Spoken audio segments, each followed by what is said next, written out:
en différentes sous-branches, bien disciplines. Donc on a ce qu'on appelle la virologie, c'est le domaine qui s'intéresse aux virus. La bactériologie donc s'intéresse aux bactéries, et on avait la diversité des mondes bactériennes. Surtout lorsqu'on parle des bactéries, on parle aussi des bactéries qui ont une relation directe avec la santé humaine. Cette fois-ci, on parle de la bactériologie médicale. Mais la contournation assez souvent qui est récurrente chez la communauté scientifique, c'est que la bactériologie, c'est la science qui s'intéresse aux bactéries, c'est-à-dire à la microbiologie médicale. Okay? Bien, la bactériologie médicale.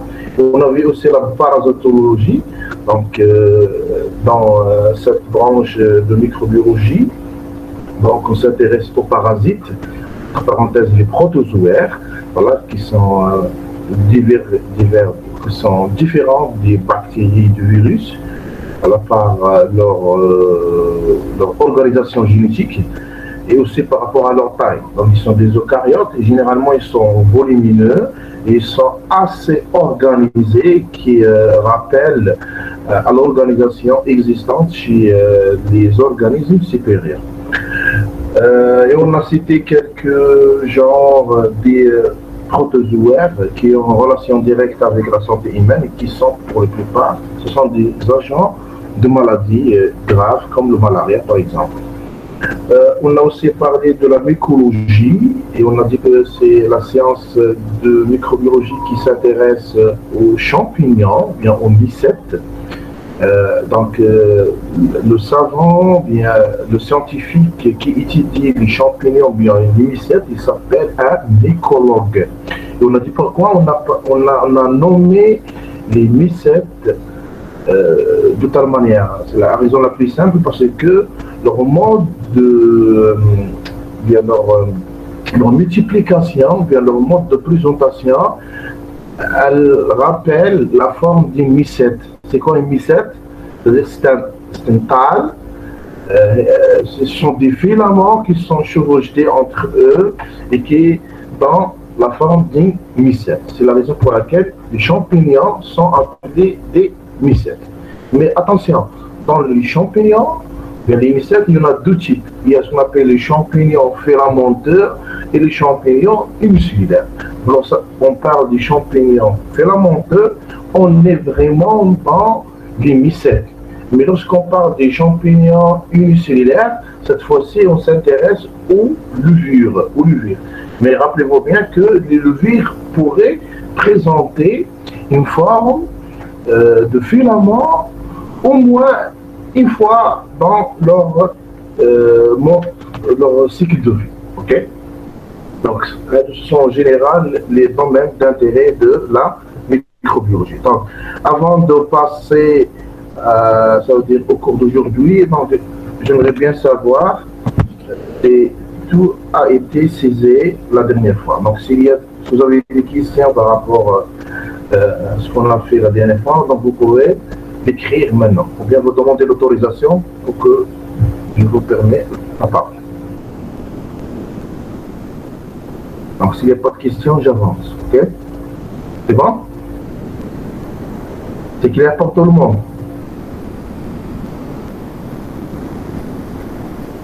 J'attends votre réponse.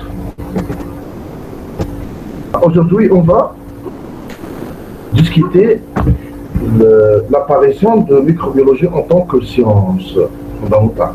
Okay?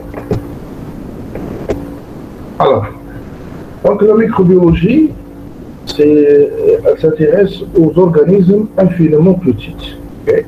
Et c'est la raison pour laquelle cette science a pris du temps pour être connue par les scientifiques. Okay? Donc il fallait attendre quoi? Il fallait attendre la mise au point des outils nécessaires qui vont faciliter l'observation et l'étude des micro-organismes. C'est la raison pour laquelle la microbiologie n'a pas pu se développer avant l'avènement des microscopies, des techniques de microscopie, que ce soit. Okay? Donc la chose a été commencée par la découverte des cellules, bien la mise en évidence des cellules par Robert Hooke. Donc Robert Hooke, lui, qui pour la première fois a mis en évidence les cellules. Okay?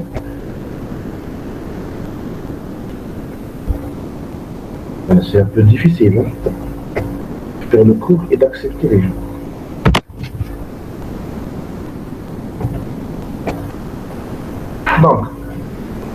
Donc cela a été fait en 1665. Donc c'est la date dans laquelle Robert Hooke a découvert la cellule. On a dit que Robert Hooke, en biologie cellulaire, il l'a fait par curiosité, okay? Sans savoir le rôle que joue la cellule dans les organismes. Okay? Et cette cellule-là, il l'avait chez les organismes végétaux. Okay?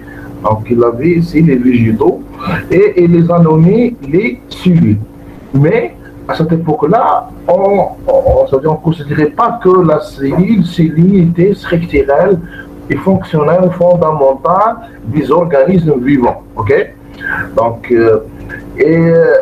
en 1674,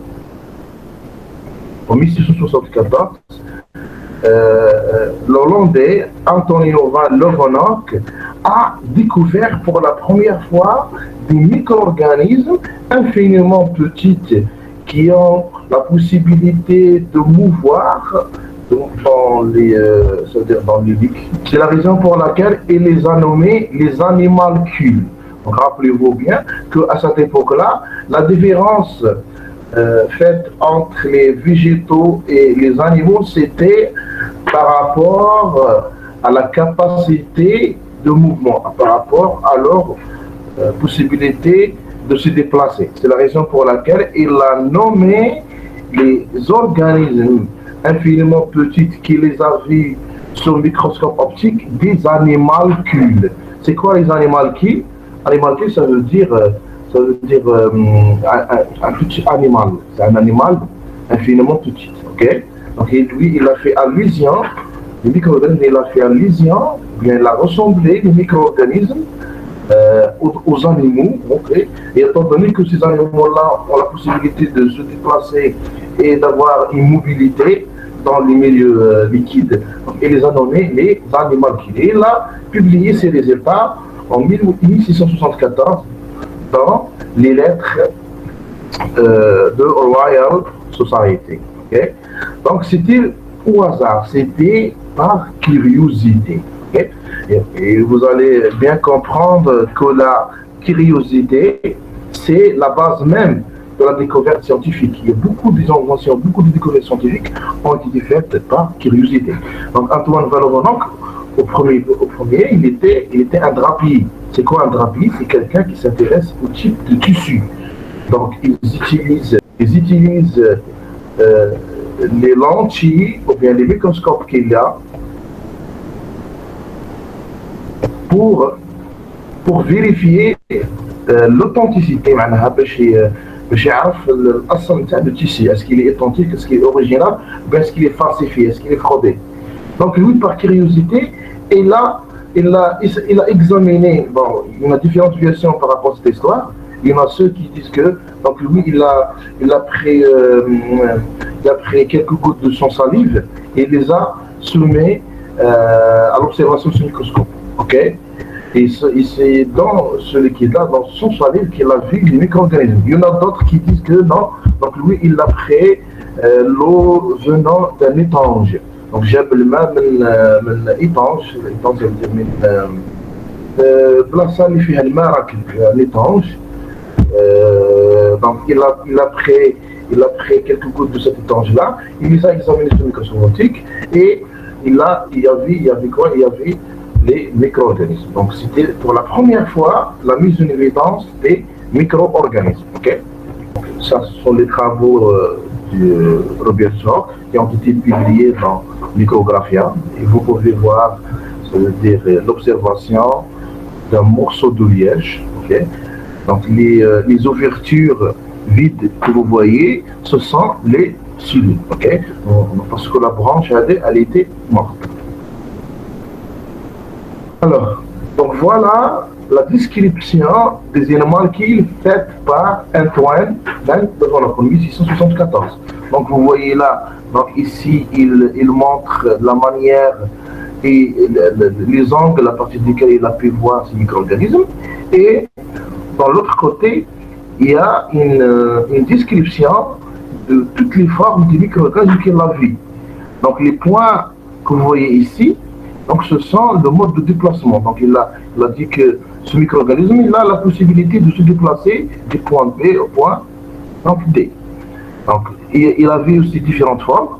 On a la forme A, la forme B, la forme C, donc D, la forme E, la forme J, et ainsi de suite. Donc il a vu une variété des micro-organismes. Donc il a publié ses résultats en 1674 dans Literature Royal Society.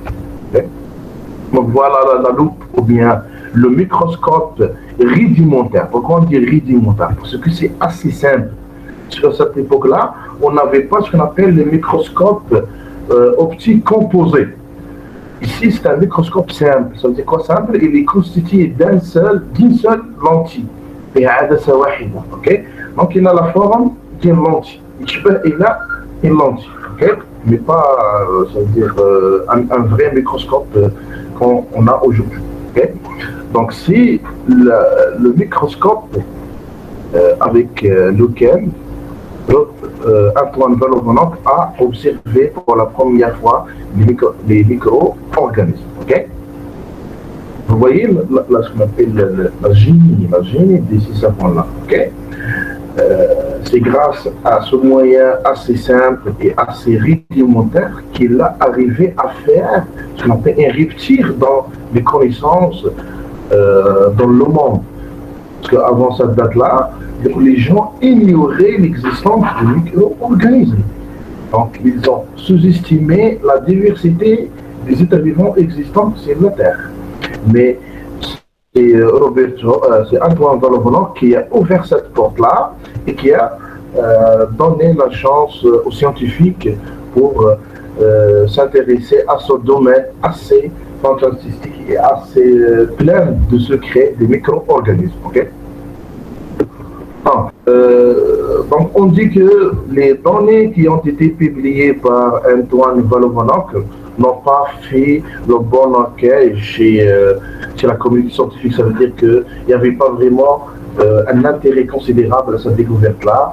Et ces travaux-là ont tombé à l'oubli. Ça veut dire les gens ignoraient la découverte faite par le micro-organisme parce que à la base, vous avez découvert le micro-organisme, qu'est-ce qu'il y a après?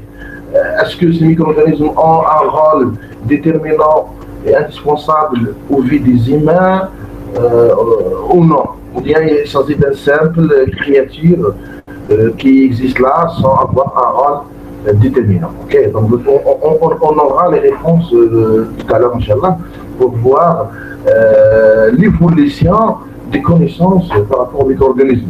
Il y a différents stades. Il y a le premier stade qui est la découverte, mais il y a d'autres stades jusqu'à aujourd'hui. Aujourd'hui, donc, on croit réellement à ces micro-organismes et même on les attribue beaucoup de rôles, que ce soit positif ou négatif. Okay? Donc, après Antoine Van Leeuwenhoek, un Allemand qui s'appelle Otto Friedrich Müller, donc lui, en 1773, il l'a confirmé. Donc vous voyez, c'est presque un siècle plus tard, il a confirmé l'existence des bactéries et il a aussi approuvé les découvertes qui ont été faites par Antoine Van Leeuwenhoek. Okay?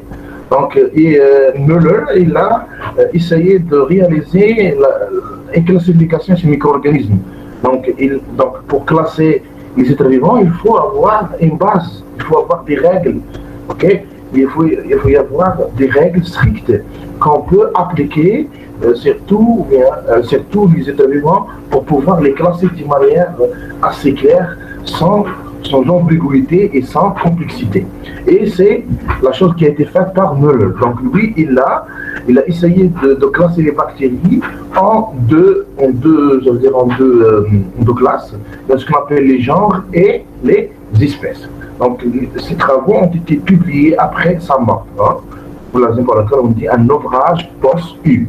Alors, donc les genres et les espèces ici les bactériens seront en fait à la base de certaines règles. Et quelles sont ces règles-là? Alors, donc j'aimerais bien avoir votre réponse, s'il vous plaît. Quelles sont les règles sur lesquelles Müller, ou bien n'importe quel biologiste, ou bien n'importe quel microbiologiste, va utiliser pour pouvoir classer les êtres vivants? Donc j'aimerais bien avoir une réponse claire et nette par rapport à ça. Okay? Parce que c'est très intéressant de comprendre ça. Donc c'est lui qui veut m'apporter, bien nous apporter une réponse, il doit réactiver son micro et il intervient. Ok? Allez-y. Donc s'il vous plaît. Donc tout à l'heure je vous ai dit que Müller, Otto Friedrich Müller, a classé les êtres vivants, les micro-organismes, aux espèces et en genre. À votre avis, quelle était la base de cette classification? Okay? Donc, comment il a pensé à cette classification? Ça, vous devrez l'imaginer. Allez-y. Donc j'attends vos réponses. Ici, la forme d'ici. Donc c'est très bien, c'est très intéressant. Alors, donc il a pris ce critère qui est la forme. Donc, la forme, c'est un critère. C'est un critère pour pouvoir classer les micro-organismes, ou bien ici les bactéries. Donc, la forme, c'est quoi la forme? D'abord, il faut définir la forme par rapport aux bactéries. Parce que, lorsqu'on parle de la forme d'un organisme supérieur, donc on peut comprendre ça très facilement. Mais lorsqu'on parle de la forme chez les bactériens, la forme concerne quoi? Donc la forme, généralement, ça concerne la morphologie, le mode de présentation de cette bactérie-là. Comment elle se présente? Est-ce qu'il est ronde, à la daïria, à la circulaire? Est-ce cette bactérie, est-ce qu'elle est sous forme bacillaire? Est-ce qu'il est sous forme filamenteuse? Ok? Donc ça, c'est un aspect du forme. Mais ce n'est pas la forme complète. C'est un aspect de la forme, parce qu'il y en a d'autres formes. Ok? Oui, le mode de vie aussi pourrait être un critère de classification. Okay. Donc, les espèces, bien les genres, généralement partagent les mêmes caractéristiques. Donc, à chaque fois, on va aller plus loin dans les détails pour pouvoir avoir une espèce, ou bien une classe qui est très distincte des autres classes. Donc, okay. Donc on va revenir plus tard à ces détails-là de la forme. Okay? Mais rappelez-vous bien que la chose la plus simple, c'est de classer les bactéries par rapport à leur morphologie. Est-ce qu'ils sont bacilles, est-ce qu'ils sont rondes, est-ce qu'ils sont filamenteux, très petites, grandes, ainsi de suite. Donc ça c'est par rapport à la forme. Okay? Alors, après la découverte d'Antoine Valois et la confirmation faite par Müller, donc les gens avaient des pensées avant l'arrivée des micro-organismes. قبل أن يكتشف الميكروأورجانيزم الناس كانت عندها بعض الاعتقادات. Okay. Surtout des connaissances par rapport à l'origine des bactéries, à l'origine des micro-organismes. Donc auparavant, les gens pensaient à ce qu'on appelle à la génération spontanée. Okay? La génération spontanée. Alors, c'est quoi la génération spontanée? Ça veut dire quoi? Ça veut dire c'est la biogénèse. Génération spontanée. une hayat qui va venir du néant, spontanément, sans avoir des choses antécédentes qui vont faciliter l'apparition de cette vie, de cette génération. Donc, par exemple, je vous donne l'exemple, si on abandonne un morceau de viande à l'air libre, puis on vient toujours 3 jours plus tard pour examiner ce morceau de viande, qu'est-ce qu'on va y avoir? On va y avoir des petites bustules, des petites amastigotes, des petits vers là.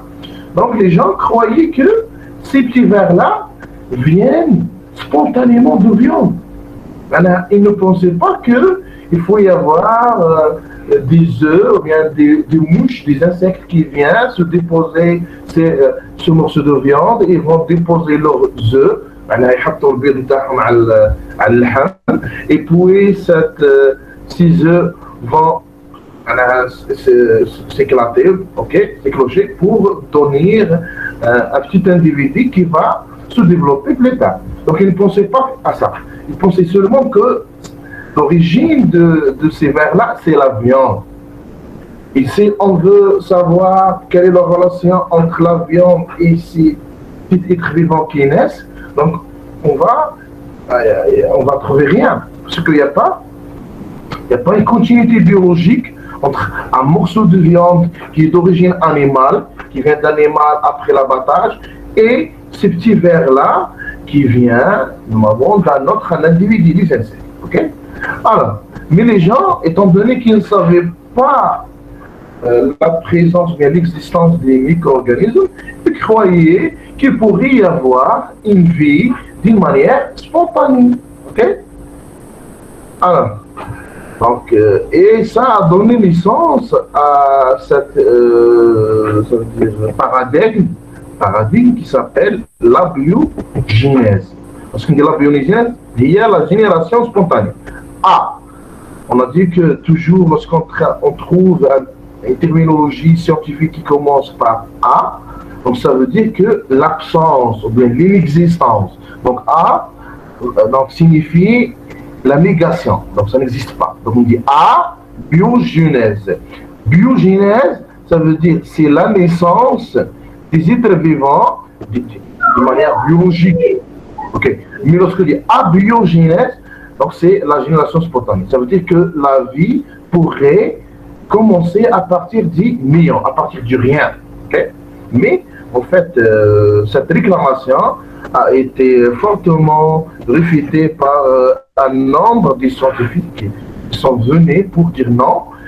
Pour avoir une vie, il faut qu'il y ait une vie bien avant. Okay? Et ça donne naissance à ce qu'on appelle la théorie cellulaire.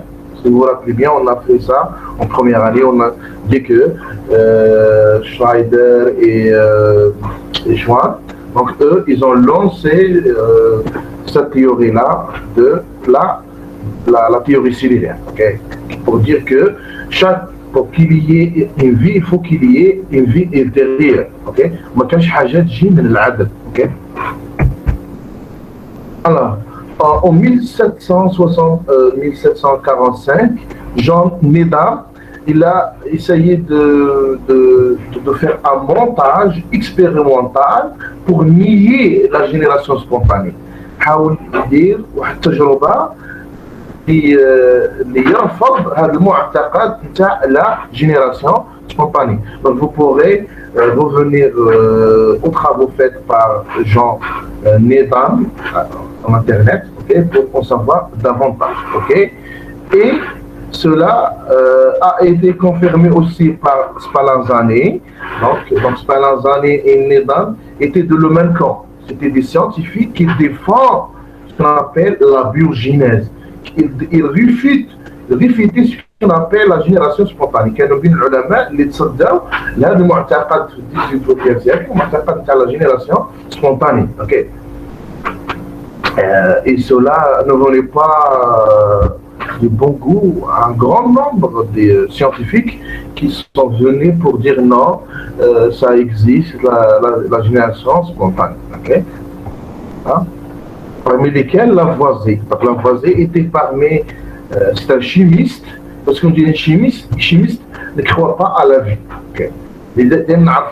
Le chimiste toujours essaie d'expliquer les choses d'une manière assez, j'allais dire, assez, bon, les termes échappent, mais assez strict. Ça veut dire, pour lui, ما كانش تكونش روح ما تكونش كان un esprit tout.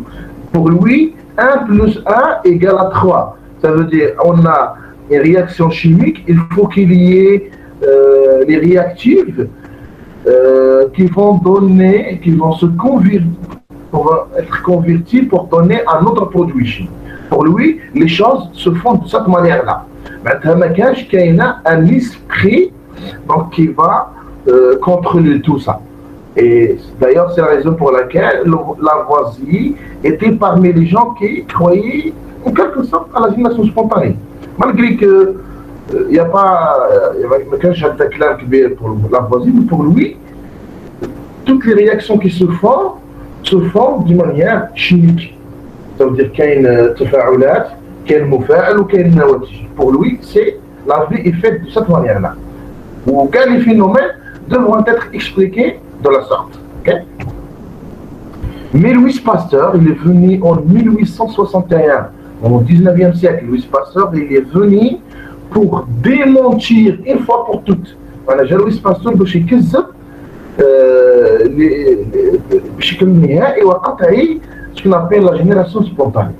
Et il a fait ça, il a démontré ça par une expérience assez génieuse, une expérience qui est bien montée, bien faite, de telle façon à croire tout le monde, à faire croire tout le monde de l'inexistence de ce qu'on appelle la génération spontanée, mais pour qu'il y ait une vie, il faut qu'il y ait une vie antécédente, ok?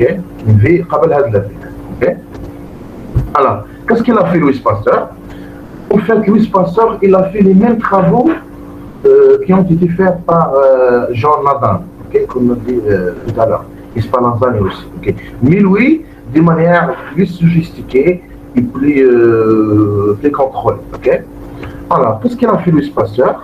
Premièrement, il a chauffé un bouillon d'eau culture sur une température de 55 à 60 degrés Celsius.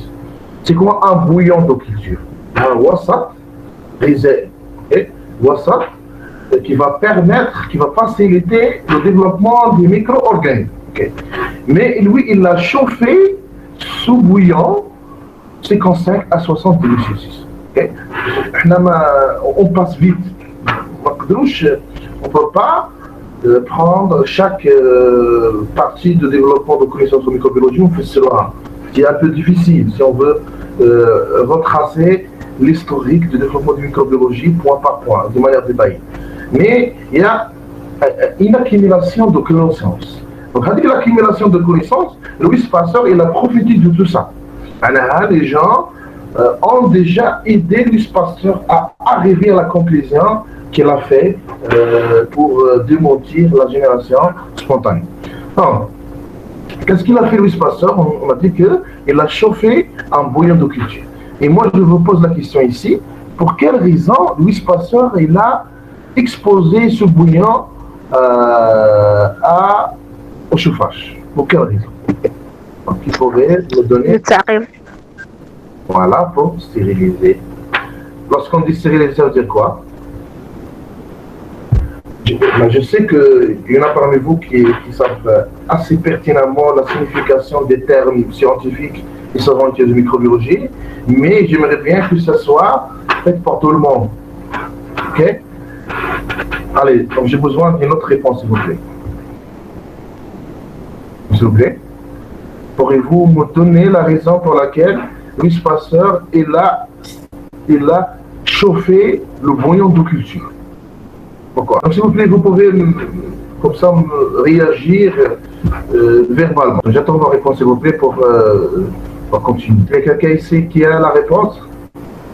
Pourquoi Louis Pasteur, avant de commencer son expérience, il a chauffé le bouillon de culture à 55, à 60 degrés Celsius?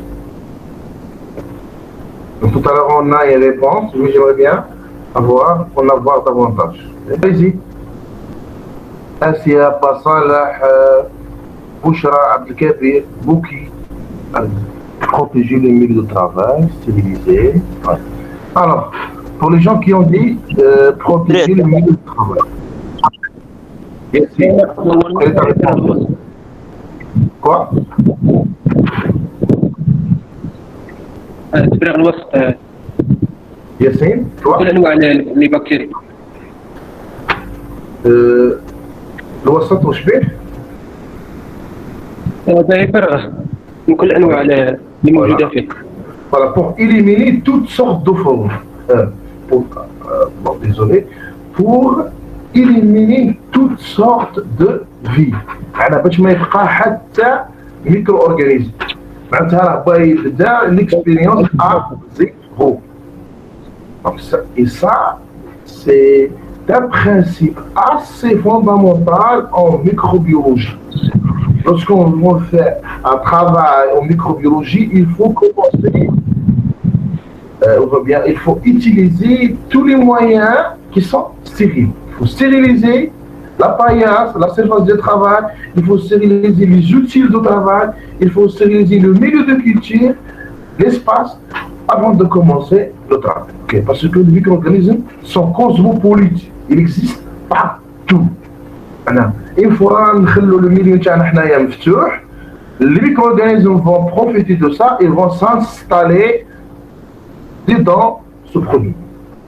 C'est la raison pour laquelle on stérilise et on empêche la circulation des micro-organismes à l'intérieur de nos produits. Okay? Mais l'introduction de ces micro-organismes dans notre produit. Okay? Donc, on peut dire que Louis Pasteur, tout d'abord, il a stérilisé son bouillon de culture. Donc, pourquoi le stériliser? Parce que le bouillon a été fait à partir des ingrédients. Le bouillon هو عبارة عن محلول محضر من كثير من الأمور. Les ingrédients. كما les ingrédients تاع une recette. اوكي؟ دونك انت كي تجيب لي زانغريديون هذوك وتحطهم ما تعرفش لانغريديون وين كانت ولا الا في كونتاكت افيك دي ميكرو اورغانيزم اسبيسيو. دونك باش نتاكدوا من هذا الشيء واش نديروا هذوك نجمعوهم كاع ونعقموهم اون فوا بور توت بور إليميني كاع الميكرو اورغانيزم اللي راهم كاينين. اوكي et à partir de ce moment-là nous serons sûrs que nos produits est stérile, ne fiche aucune forme de vie préexistante. Ok? Alors, puis il a mis le bouillon dans deux ballons et plaça ces ballons dans un endroit où l'air passait bien. Donc, puis avec le bouillon de culture, il a dans deux ballons. Bien sûr, Louis Pasteur, il est génieux. Ok? Bien sûr, donc les deux ballons, là, mais que nous, c'est stérile. Ils doivent être stériles. Mais si je bois un bouillon stérile, on a donc. Mais attention. La température que Louis Pasteur a utilisée à 60 degrés Celsius, mais quand je t'accorde 100%, il faut pas négliger ça. À l'époque, Louis Pasteur, quand il a dit les micro-organismes, les bactéries qui ont بدرجة حرارة 60 حيموتوا كاع. Mais ça n'est pas la réalité. Okay. La réalité c'est que quand des micro-organismes les cadrent ils gardent le produit. Mais malgré leur traitement, bien leur exposition à 60 degrés Celsius.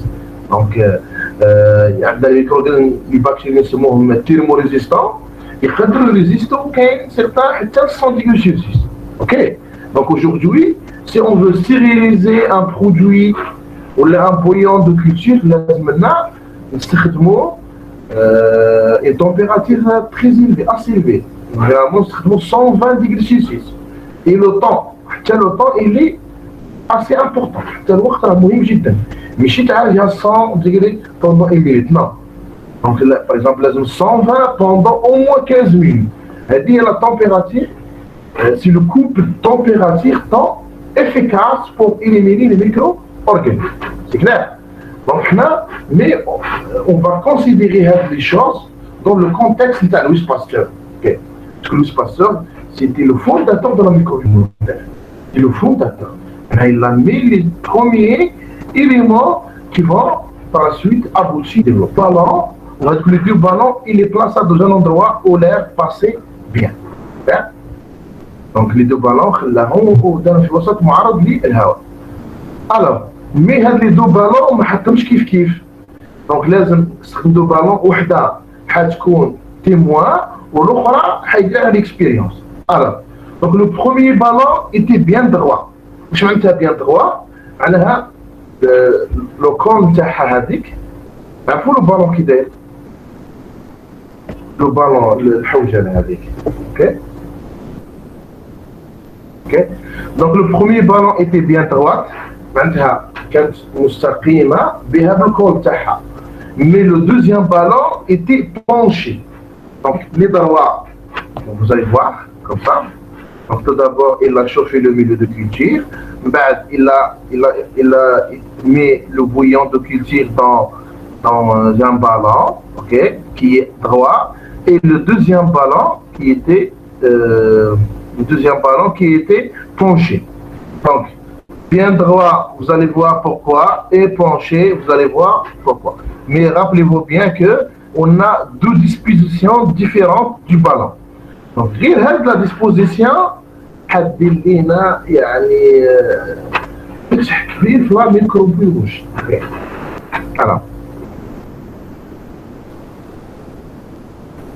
Alors, qu'est-ce qu'il a obtenu? Donc, rappelez-vous bien, Belé, واش Pasteur, le bouillon de culture ou bien le milieu de culture, dans des ballons. L'un des ballons était bien droit et l'autre était penché. Donc, le ballon qui était droit, ça veut dire quoi?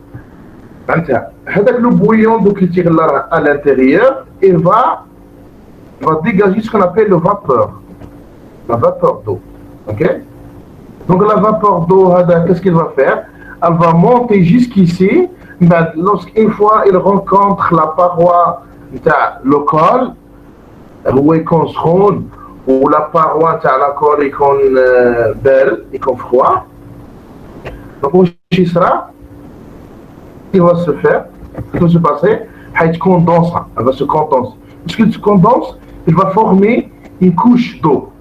Cette couche d'eau-là, qu'est-ce qu'elle va faire? Elle va empêcher la pénétration de l'air de l'extérieur. Donc, هذا الطبقة نتاع الماء اللي تشكل هنايا حتعمل دور نتاع الفيرميتور، حتغلق لاكول نتاع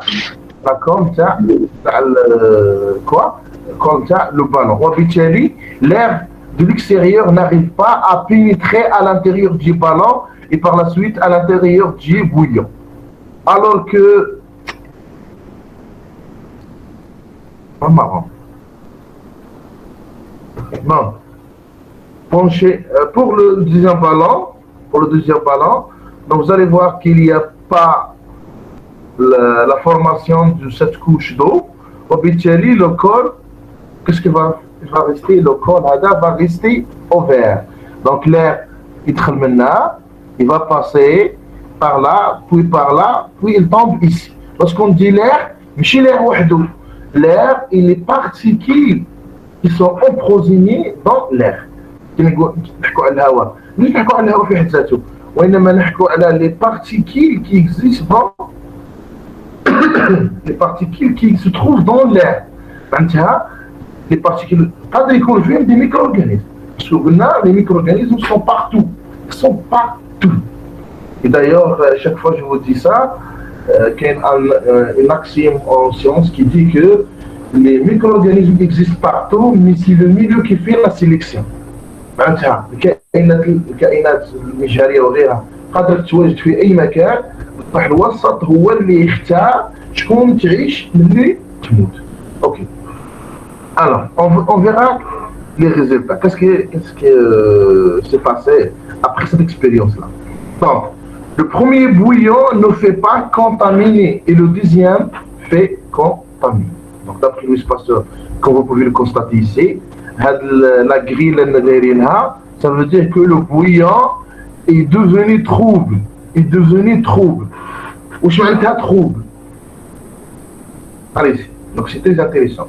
On a dit que le premier bouillon, le bouillon lesquels dans un ballon qui a été droit, هذاك ما تكونتاميناش. Ça veut dire quoi? Comment Louis Pasteur a pu dire que le premier ballon ne fait pas contaminer? Louis Pasteur que le premier ballon ما صارتلوش la contamination. Qu'est-ce qu'il a vu? Qu'est-ce qu'il a constaté? Donc, dans l'observation, il a fait son montage, son expérience. Après cela, il a obtenu des résultats. À des résultats, il peut les déterminer selon l'observation faite. Voilà. Comment interpréter ça? Bien. Votre réponse, s'il vous plaît. Allez-y.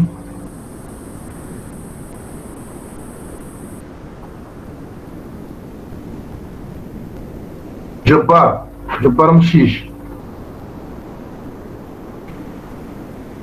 جبار نو ماشي بسبب العازل. نو العازل قلنا انه منع لو ميليو être contaminé. Attends. Il y a une confusion ici. Ouais. Donc هنا عندنا العازل ياك. مي قال باللي le milieu ne fait pas contaminer. Mais deuxième fait contaminer. هذا الأحمر معناتها contaminer. بصح هذه contaminer والأول مش contaminer كيف يقدر يتوصلها لويسباسور؟ كيف يقدر توصلها؟ كيف عرف أن الميليو الأول contaminer والدوزيام ميليو n'est pas contaminé؟ Allez-y. Monsieur le gars, les colons, t'as les bactéries. واش لقى لي كولوني دي بكتيري. Oui. مي فوق لويسباسور مازال ما توصلش انه لي بكتيري يشوفهم سو فورم دو كولون.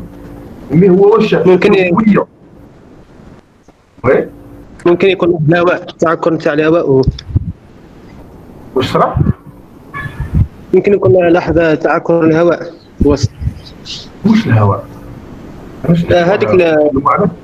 لا الماء ماشي الماء، وانما نقول لو ميليو دو كولتور، الوسط التغذوي. اوكي فوالا سي لا ريبونس كو جو شيرش. اوكي ça veut dire quoi? ça veut dire باللي حنا اون ميكروبيولوجي باش نقولوا باللي الوسط هذا معناتها ملوث ولا غير ملوث، نشوفوا لاسبي نتاع لو ميليو. اوكي يكون لو ميليو يكون ترونسبارون معناتها ماشي تخوبل. اوكي كيف s'il vous plaît quelqu'un qui a fait une attention. Bon, en microbiologie, je disais qu'en microbiologie on peut distinguer نقدروا نميزوا ما بين وسط ملوث وغير ملوث من الحاله نتاعو، من الشكل نتاعو. كي يكون وسط مثلا حنا نخلوه اليوم ترونسبارون ونجيو غدوه نلقاوه ترونسبارون ما تبدلش في لا تيربيديتي نتاعو، نقولوا باللي مش ملوث. مي لو كان غدوه نجي نلقاوه ماشي ترونسبارون معناتها نلقاوه عاكر، دونك هنايا نقولوا انه الوسط a été contaminé. On a deux possibilités pour expliquer ça. Soit la première possibilité, soit le milieu n'a pas été stérilisé convenablement. هذا الوسط لم يعقم كما يجب. ايش معنى لم يعقم ما يجب؟ معناتها درجة الحرارة اللي استخدمناها ما كانتش فعالة. هذا la première possibilité. La deuxième possibilité c'est que بعد التعقيم الوسط لم يغلق جيدا. On n'a pas fermé hermétiquement et de manière étanche le milieu de culture. Cela a facilité la pénétration des micro-organismes à l'intérieur du milieu. Ok. Donc je disais tout à l'heure que on a différentes manières pour distinguer un milieu contaminé d'un milieu non contaminé. Donc en se basant sur l'aspect du milieu. Si le milieu reste limpide, ça veut dire qu'il reste limpide, dans ce cas-là, il n'est pas contaminé. Mais dans le cas contraire, le milieu trouble, il devient trouble. Dans ce cas-là, il y a une forte possibilité, il y a une certitude qu'il y avait une contamination. Ok? Donc c'est clair ce point-là? Parce que c'est très intéressant. Ok? En microbiologie, on questionne les faits.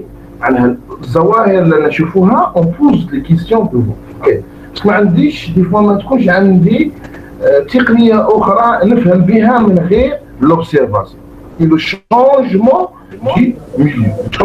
Alors, donc le premier bouillon ne fait pas contaminer et le deuxième fait contamine. Alors, ici, on va expliquer pourquoi.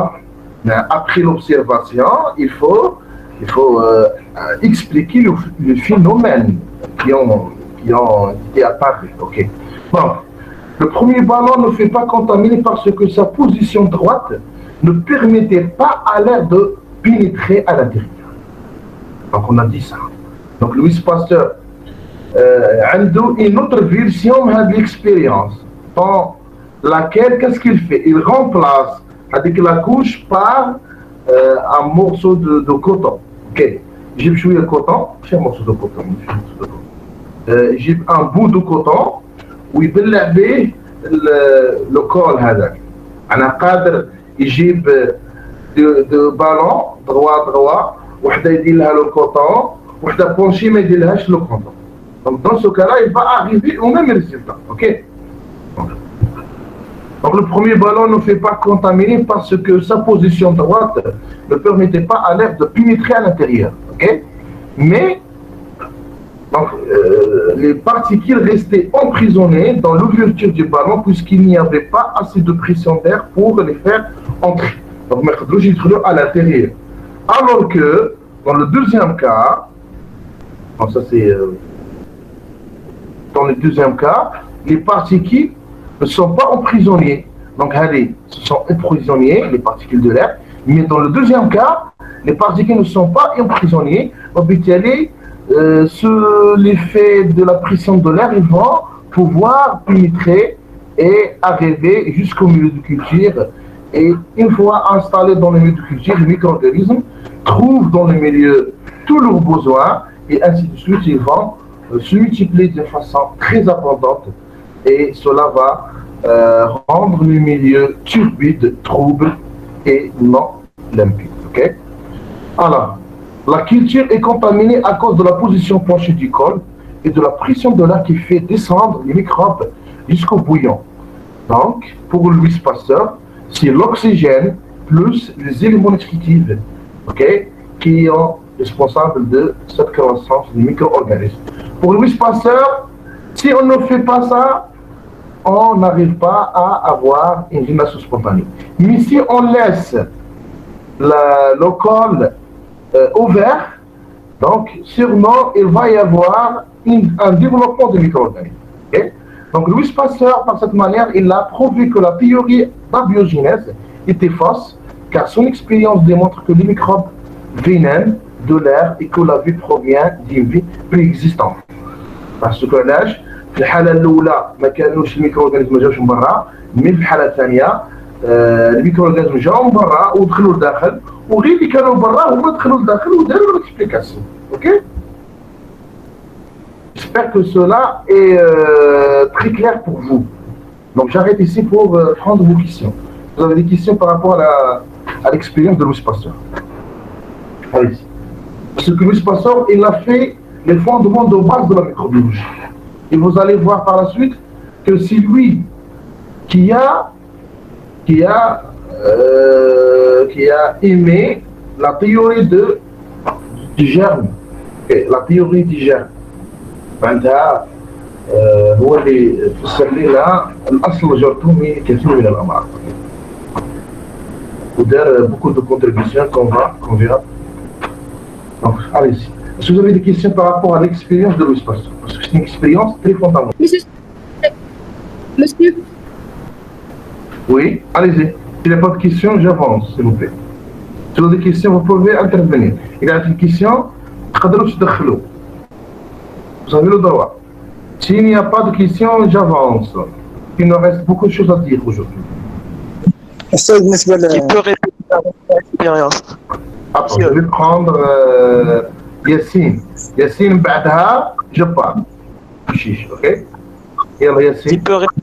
Tu peux répéter l'expérience? L'expérience de Louis Pasteur? Oui. شوف احنا ما نفهمو مش لازم نحفظوا l'expérience étape par étape. لازم نحفظوا لو برانسيب. واش هو لو برانسيب؟ لو برانسيب انه كاين ناس تعتقد ما يسمى بلا جينيراسيون سبونتاني. لويس باستور جاي يكذبها.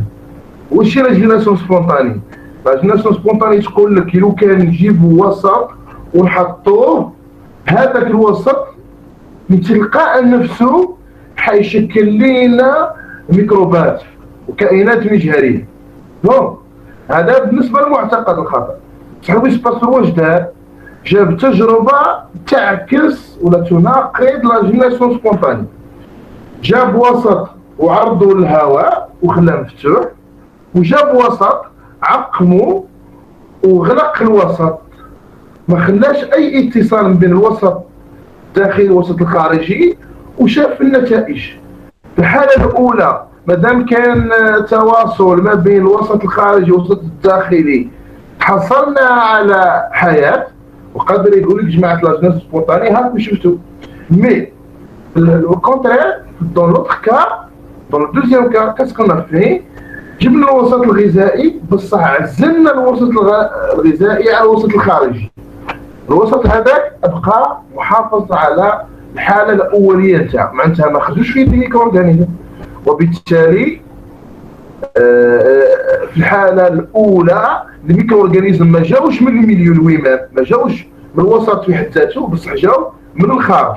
معناتها هما الميكرو كانوا كاينين برا ودخلوا لداخل، لقاو الميليو تكاثروا بصفه كبيره. هذا زهر. نظن راكم في الصوره. تفضل جبار. خلاص أستاذ، بالنسبة للسؤال اللي طرحه ياسين هذاك هو يعني قصدي في التجربة الثانية إذا كان تكون معرضة للعوامل الخارجية اسكو يعني تأثر عليها في يعني في متابعة الحياة نتاعها ولا لا؟ معناتها في الحالة الأولى كيما مثلا احنا في الدار، واحد يعني تبلع الدار وما تخلي حتى واحد يدخل، تقعد وحدك بصح كي تفتح الباب يدخل السيد. هذه هي تو كول. اوكي شكرا. سيكون s'il y a d'autres questions s'il vous plaît. Bon, s'il n'y a pas de questions, on va pas...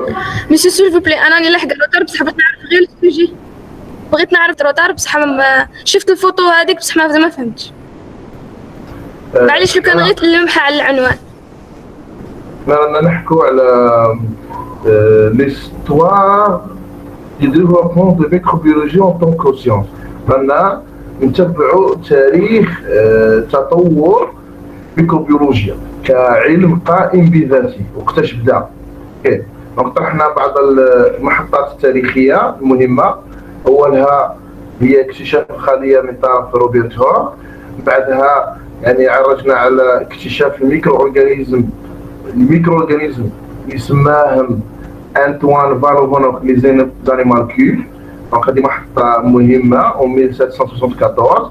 من بعد قلنا تقريبا قرن بعد ذلك جاء عالم آخر اسمه فريدريك أوتو ميولر ألماني، زاد أكد يعني الاكتشاف نتاع أنطوان فالوفونوك اللي داروا قرن قبل، وزاد إضافة جديدة اللي هي أنه قال بأنه هذه الكائنات الحية الصغيرة يعني تختلف في أشكالها وفي أحجامها، ودار تصنيف بسيط لهذه الكائنات الحية. بعد ذلك قلنا جاء علماء يعني حاولوا يربطوا البكتيريا والكائنات الحية المجهرية بمفهوم ما يسمى بلا جينيراسيون سبونطاني، باسكو لا جينيراسيون سبونطاني كان اعتقاد خاطئ عند الناس أن الكائنات الحية الصغيرة تخرج من العدم، مش من العدم، معناتها اللحم قادر يعطيك حشرات، الوغ كو هذا ما كانش منها. كيما باغ اكزومبل حنا فكري مثلا تاخذ حبه تاع تمر تلقى فيها السوسه لداخل، تقول هذه السوسه كما يقولوا جوز من عود، تقول هذه السوسه اصلها من التمر. لا، في الحقيقه لا، هذيك السوسه هي عباره عن بيوض نتاع حشرات قبل ان تنضج التمره دخلت وقعدت لداخل حتى يعني كبرت وتستلعب. دونك هذا الناس كانت تعتقد بلا جينيراسيون سبونطاني. دونك جاء لويس باستور وقبلوا علماء دونك ذكرناهم، عندنا نيدال جون نيدال، عندنا اوسي سبالانزاني. هادو كانوا من الناس يقولوا ما كانش من هذا جينيراسيون سبونطاني. كاين علماء اخرين بهم لافوازي وعلماء اخرين هذوك كانوا في صف لا جينيراسيون سبونتان. من بعد جاء لويس باستور في القرن التاسع عشر من 1865. دونك كي جا لويس باستور دار تجربه قطعت الشك باليقين واثبتت انه ما كانش حاجه يسموها جينيراسيون سبونتاني، مي كاين يعني وسط معرض للظروف الخارجيه اللي يسهل دخول الكائنات الحيه الى الاوساط اللي تلقى فيها حاجياتها الغذائيه وتتطور. واضح؟ استاذ عندي سؤال. تفضل. اسكو هذوك كما قلت لنا هذوك الحشرات اللي لقاهم يتكونوا مثلا في اللحم عن كيخمر ولا اسكو هما غير هذوك الكائنات المجهريه يتطوروا ويولوا متعدده الخلايا ولا لا شوف يعني هما عباره عن واش قلنا بلي هذه النظريه خاطئه.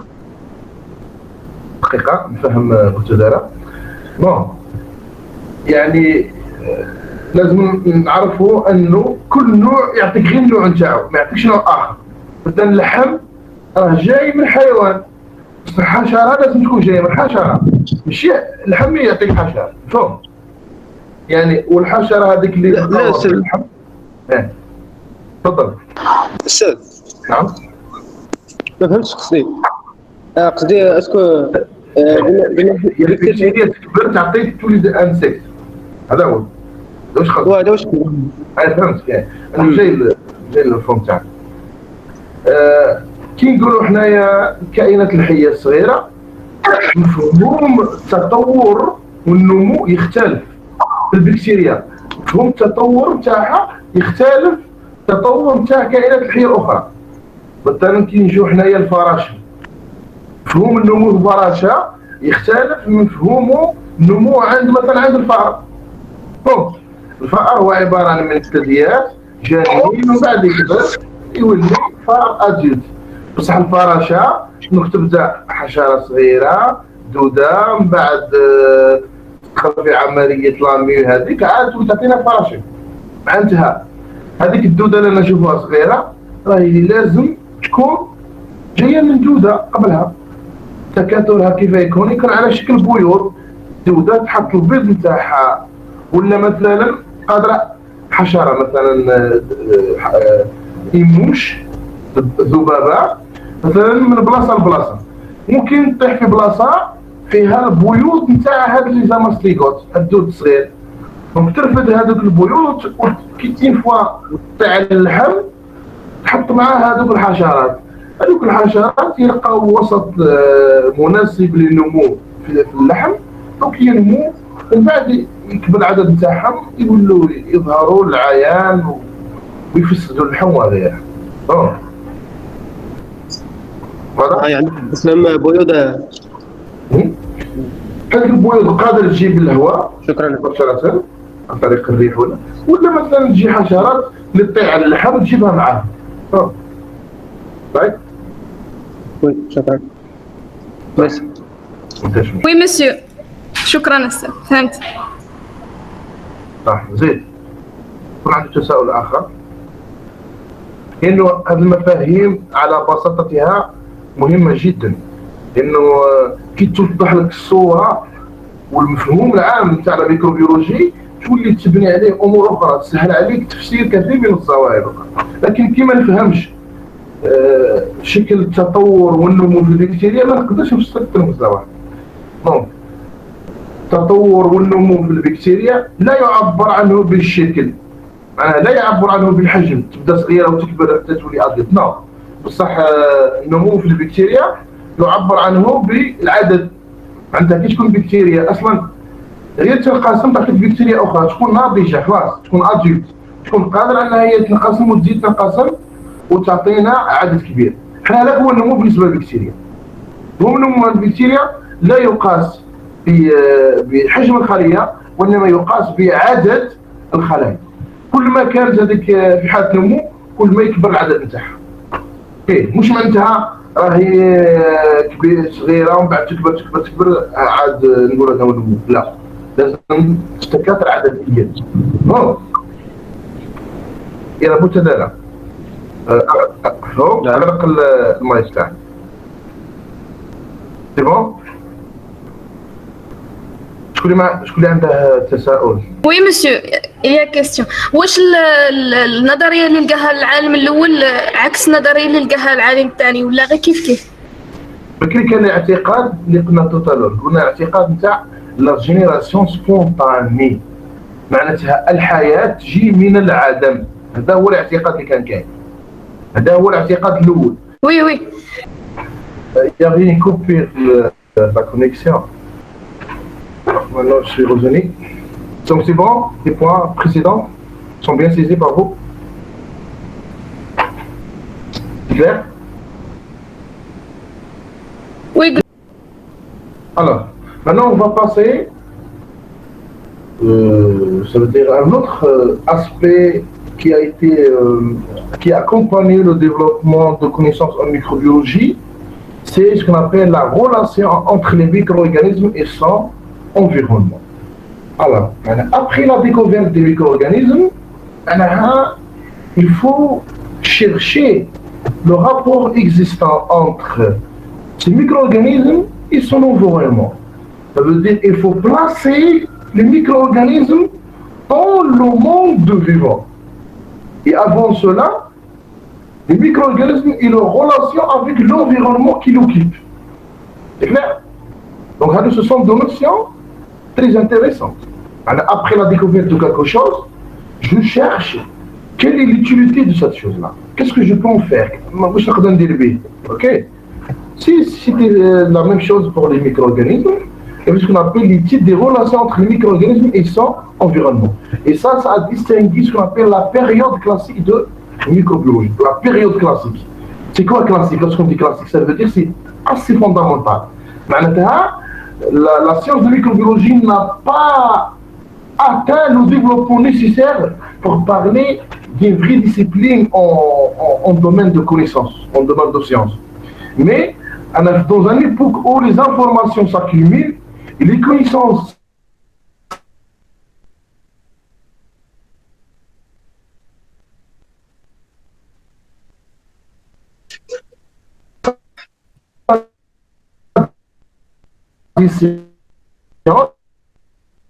pour à la fin arriver à édifier une forme. معناتها هذا الوسط يعني هذا باسكو عندي الرطوب صح يعني هذا ليبوك ولا هذا الظرف من علم الميكروبيولوجي كان يقتصر بجمع المعلومات عن الكائنات الحية، أولا اكتشافها يعني تصنيفها وفهم العلاقات التي تربط الكائنات المجهرية مع الوسط التي تتواجد فيه ومع مثلا الكائنات الحية الأخرى والأمور المحيطة بهذه الكائنات الحية. Alors, donc tout d'abord, des gens, même des scientifiques, même des curieux, ont essayé de comprendre est-ce que les micro-organismes ont un rôle dans l'apparition des maladies chez les plantes et les insectes ou non. Okay?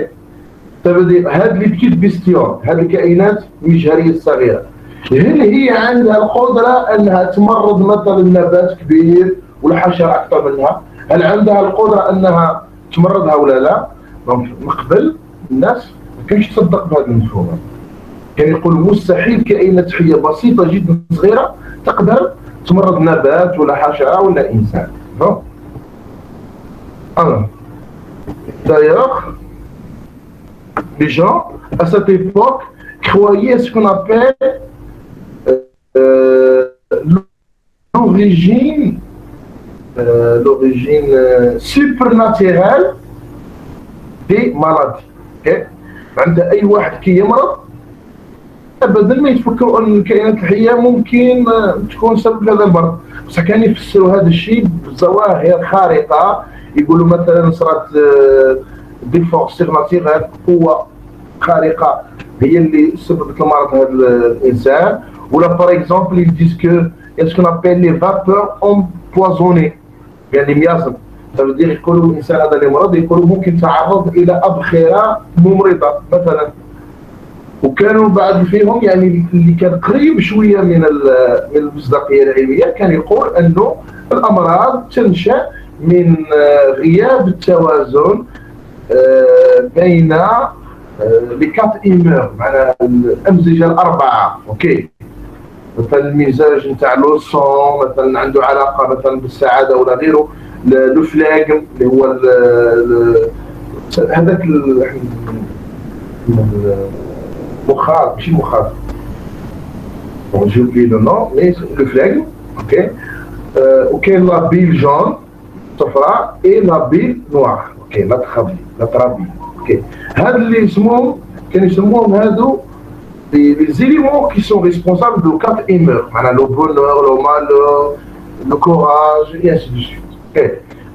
Qu'il sera un déséquilibre entre ces 4 humeurs, ces 4 éléments, l'homme, ou bien le genre, la personne va tomber malade, suite à un déséquilibre de ces 4 humeurs. Mais jamais, il n'évoque le rôle fondamental et primordial de certains micro-organismes dans l'apparition de certains malades.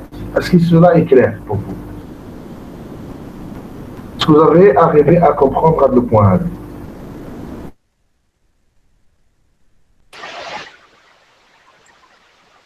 أستاذ صورة الدرس مش واضحة، مش باينة كاع. C'est bon par rapport à l'origine des maladies. Donc on disait que les gens ne croyaient pas à l'origine microbienne des maladies. Mais ils disaient que les maladies, ce sont des pouvoirs, ce sont des forces surnaturelles et, qui vont s'emparer de l'humain et de le rendre malade. يقولوا أنه كان هناك قوة خارقة غير طبيعية يعني تستولي على الانسان هذاك وتسبب له المرض. مي ما كانوش يقولوا انه يودي لي ميكرو اورغانيزم قادرين يكونوا ريسبونسابل على سي مرض. اوكي، طيب نقطة les contradictions de l'ancien théorie. Maintenant, ici on va évoquer quelles sont les incompatibilités qui ont accompagné ces théories-là. Les théories l'origine surnaturelle des maladies. النظريات اللي كانت تعتقد ان الامراض ليس لها اصل ميكروبي ولا بيولوجي. اوكي، مثلا عندنا Augustine هذا باسي en 1835. Donc lui il est venu pour dire que les maladies qui touchent un insecte اللي هي le ver de soie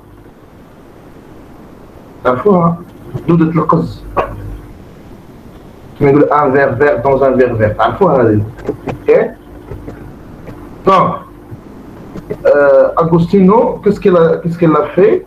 Il a prouvé scientifiquement que la maladie qui touche le ver à soie, donc qui produit la soie اللي هو الحرير، il dit à une infection d'origine fongique. Lorsqu'on dit fongique, ça veut dire une infection من les champignons. Ce sont les champignons اللي يمرضوا هذا الفير à soie، والدود هذيك يمرضوها ويخلوها غير قادرة على إنتاج الحرير. مفهوم؟ Donc tout d'abord la chimie هي الدودة قبل لا تتحول إلى فراش. اوكي، la chimie هذيك tout d'abord il se couvre d'une fine poudre blanche et meurt. Ça veut dire هذا المرض اللي يصيب الفير à soie il a ces symptômes là. Donc تبقى الدودة تجيها واحد une couche ولا une poudre blanche، وهذاك لا بودر بلونش يكبر حتى يغطي كاع الشرنقة هذيك، ومن بعدها الشرنقة فمغير وبالتالي ما تقدرش تدير لنا الحرير. دونك لوي كاسكيلا فيه عزل هذاك لو بودر هذاك بلونش عزلو، وكيعزلو درسو في ميكروسكوب ولقى بلي سون دي شامبينيون. لقى سون دي شامبينيون هما ريسبونسابل على مرض نتاع de ces vers à soie. Vous avez vu comment les connaissances sont développées dans ce cadre-là. Suite, bien après une simple observation, كاين بزاف الناس تمر عليهم ظواهر بصفه طبيعيه لا تثير الدهشه ولا تثير لا كيوريوزيتي ولا تثير لا كيوريوزيتي بالنسبه لهم. اوكي فضول. مي كاين بعض الناس اللي ظاهره بسيطه يعني تستدعي الاهتمام نتاعو ويدرسها الى ان يتوصل الى مفهوم علمي يقطع يعني المعتقدات السابقه ويبني معتقدات علميه جديده. اوكي دونك Agostino a arrivé à la conclusion que cette maladie est causée par des champignons. وهذيك الشامبينيون سماه بوتريتيس بارادوكسا. معناها بارادوكسا اللي دار هذه المشكله المسببه للمشكل. اوكي مي aujourd'hui on a révisé cette nomination là et cette bactérie ce champignon est désormais مسمي Beauveria bassiana. Bassiana à l'honneur de Agostino Bassi qui a mis en évidence pour la première fois que cette maladie de Verassois est d'origine fongique. حتى في التسميه نتاع الكائنات الحيه المجهريه احيانا نسموها اما على اسم العالم اللي اكتشفها اما على المرض اللي تسببه ولا المكان في جسم الانسان اللي تتواجد فيه بصفه كبيره. اوكي باغ اكزومبل عندنا تعرفوا ايشيريشيا كولي. دونك ايشيريشيا سي دابري ايشيريس سافون جابوني كي ا ديكوفير ايشيريشيا. كولي هي المكان الذي تواجد فيه كولي اللي هو لو كولون او نيفو دي كولون. دونك هذه التسميه نتاع الميكرو اورغانيزم. اوكي alors à partir de ce constat là Agostino Bassi معناتها فتحوا الشهيه نتاعو هذه الملاحظه لدراسه كائنات وامراض اخرى. من بعد الا observé qu'il y a beaucoup de maladies sont dues à des infections microbiennes telles que variole, la rougeole, la peste et la syphilis. Donc pour lui, ce que rappelez-vous bien, en 1835, dans le 19e siècle. Le 19e siècle, il a accompagné Louis Pasteur, Robert Koch et les géants de la microbiologie. Okay? Après cela, bien de la même année, en 1835, Berkeley, avec d'autres savants, Anthony et Marie-Anne, donc ils ont trouvé que la pourriture des pommes de terre, chez la pourriture, التعفن الذي يصيب البطاطا, pommes de terre, était aussi dû à un champignon qui s'appelle aujourd'hui Botrytis infestant. Donc, je me rappelle très bien que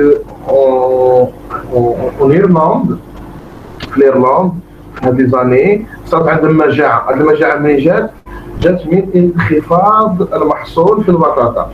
وهذا الانخفاض المحصول جاء ناتج من تعفن البطاطا بهذا الشامبينيون واللي خلى الناس تبحث على اصل هذا التعفن. توصلوا الى ان الميكروبات هي المسؤوله عن ذلك.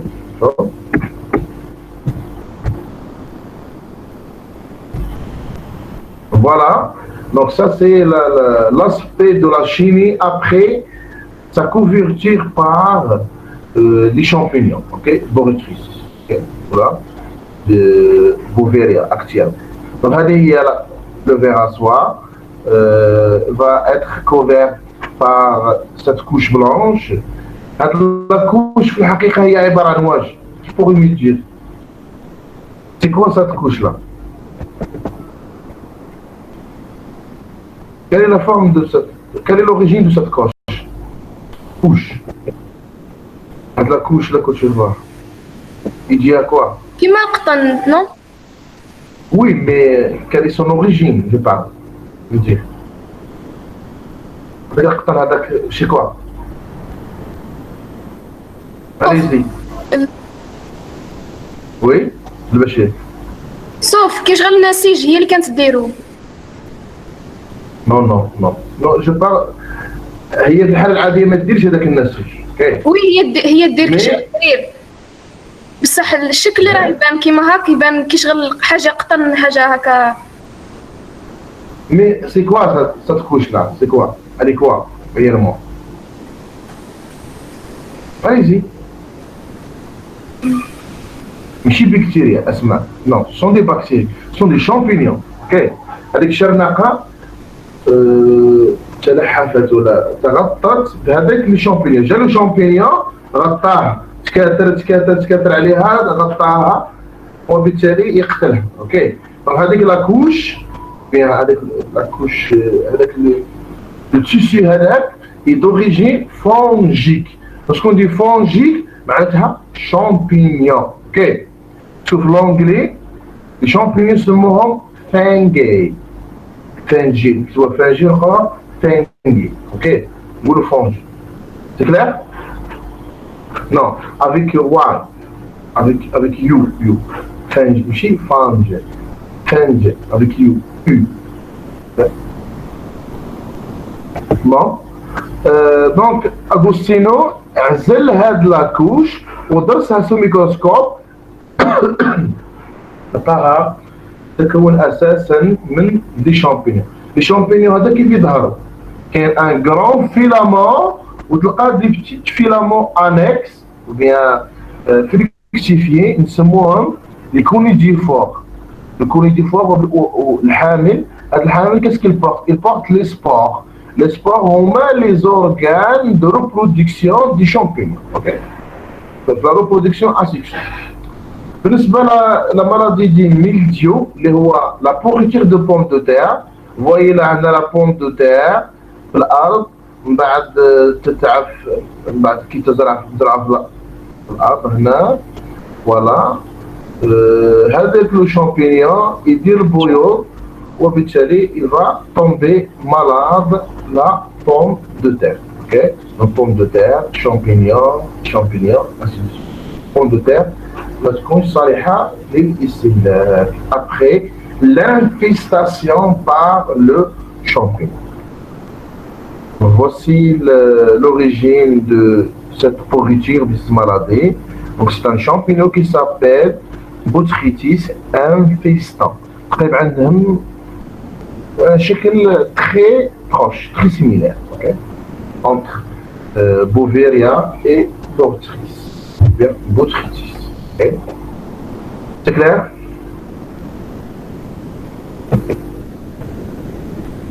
Alors,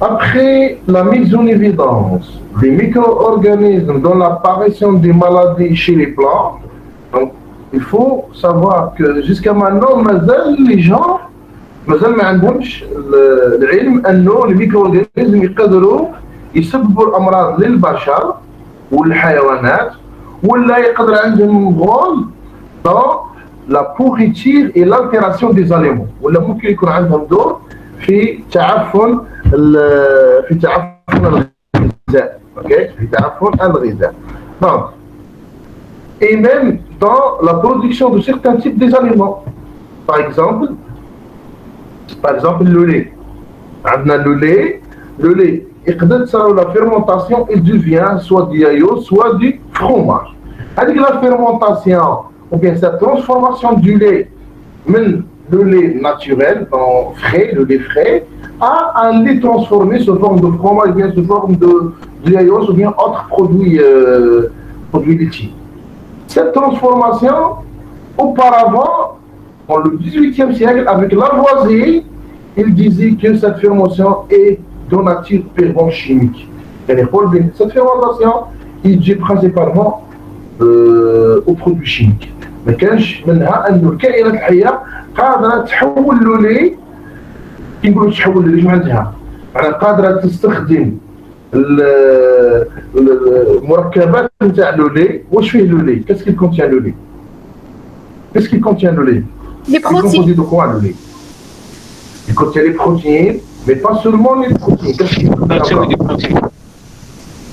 pas seulement les protéines qu'est-ce qu'il contient واش هو لا بروتين ليسوسيد اميني بروتين بي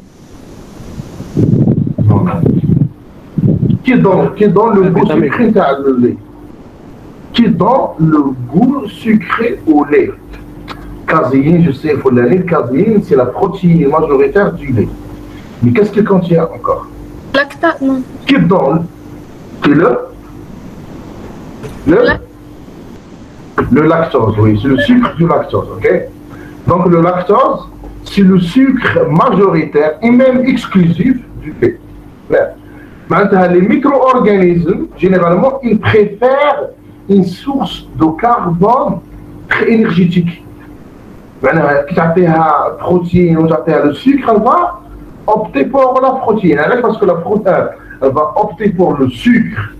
Parce que le sucre, le rendement énergétique du sucre est très élevé par rapport au rendement énergétique des protéines. Okay? Les protéines, c'est très bien sur les réserve. Mais elle va préférer quoi? Va avoir une préférence par rapport au lactose, parce qu'il est très riche sur le plan énergétique. Et d'ailleurs, une fois qu'elle utilise le sucre, qu'est-ce qu'elle va faire? Elle va dégrader le sucre, par voie enzymatique bien sûr, en donnant d'autres produits. Okay? Donc le sucre, le lactose, va être converti par les micro-organismes, surtout les bactéries lactiques. Ils vont convertir le lactose en acide organique, l'acide lactique. Donc c'est lui qui va donner le goût acide du lait fermenté. كي تشرب الحليب العادي واللبن تلقى une grande différence. هذا كيكون عنده un goût naturel typique, alors que اللبن هذاك نلقاوه légèrement acide. عنده فيه تشغل ولا نلقاو fortement acide. Quoi البشير وي زايد فيه التخمر فروغمونطاسيون اللبن. Le goût يكون un peu acide. علاش acide؟ parce que le pH نتاع الحليب هبط. وقتاش يهبط le pH؟ عندما تصرى une accumulation des acides organiques. أحماض عندما تتكدس ولا تتراكم في le lait يولي acide. Et donc il va baisser son pH suite à la présence des acides. Ce qui va Qu'est-ce qu'il va? Il va perturber quoi? Le structure de la protéine du lait, ou le caséine. C'est la raison pour laquelle le lait va se fermenter. Maintenant, je vous dis que la protéine sera là